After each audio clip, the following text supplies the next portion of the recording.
వారు ఒక ఛాలెంజే ఇచ్చారండి. ఒక 30 మినిట్స్‌లోని chicken fry with prawns fry, curry hotel స్టైల్‌లో చేయమన్నారు.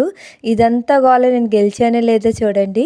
ముందు అన్నీ చికెను, ఫ్రాన్స్ ఉప్పు, కారం, పసుపు ఏసుకొని బాగా పక్కన కలిపి పెట్టుకున్నాను. ఆ తర్వాత టమాటా ప్యూరీ, తర్వాత ఆనియన్స్, పచ్చిమిర్చి, అల్లం, వెల్లుల్లి, ఉల్లి ముద్ద వేసుకొని పక్కన పెట్టుకున్నాను. ఆ తర్వాత కొద్దిగా ఆనియన్స్, పచ్చిమిర్చి రెండిట్లోని వేసేసాను. వేసిన తర్వాత తగినంత పసుపు వేసుకున్నాను అందులోని. అసలకి స్టోరీకొచ్చేస్తే నాకు ఫ్రాన్స్ ఆవిడ చాలా మోసం చేసిందండి. చూడండి కొద్దిగా అల్లం వెల్లుల్లి కూడా వేసుకున్నాను. ఏం చేసిందంటే అందరికి కేజీ 200 అమ్మి నాకు 250కి అమ్మిందేంటి. అతతో 300 అన్నది ఫస్ట్. అతతో 250 అన్నది. నేను దారి చూపించాను 10 మంది కొనుక్కోమని. నన్ను ఇలా మోసం చేస్తదని నేను కల్లో కూడా ఊహించలేదు. ఆఖరికి ఫ్రాన్స్ కూడా వేసేసుకున్నాను ఫ్రై కర్రీలోని. చూడండి ఇది బాగా కుక్ అవ్వాలి. చికెన్‌లో కూడా ఎటువంటి వాటర్ వేయకుండా చేశాను.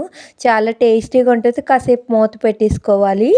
అతతో ఉప్పు, కారం, పసుపు వేసుకున్న చికెన్‌ని కూడా అలాగ వేసుకోవాలి అందులోని. బాగా ఏపాలి. అదే వాటర్ అలా చేరిపోయే వరకు.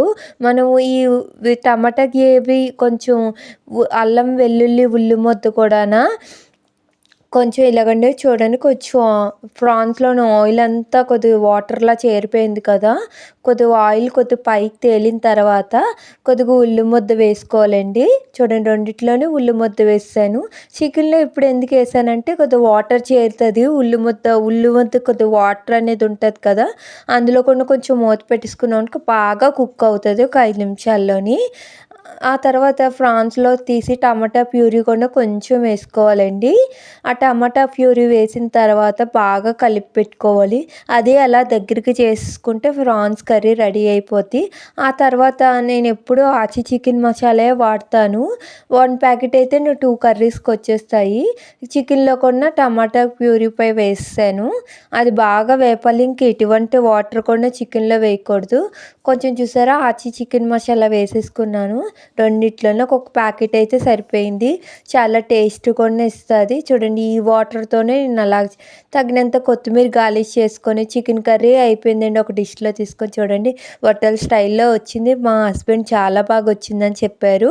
ఆ తర్వాత చికెన్‌ని కూడాను కొంచెం అటు ఇటు ఫ్రై చేసుకుంటే అయిపోయింది. చూడండి ఎంత రోస్టీగా, జ్యూసీగా చికెన్ కర్రీ కూడా అయిపోయింది. అంతలోపు ఈ సీతాకోకచిలుక నేనేం చేశానో గానీ సరదాగా వచ్చి నా మీద వాలిందండి.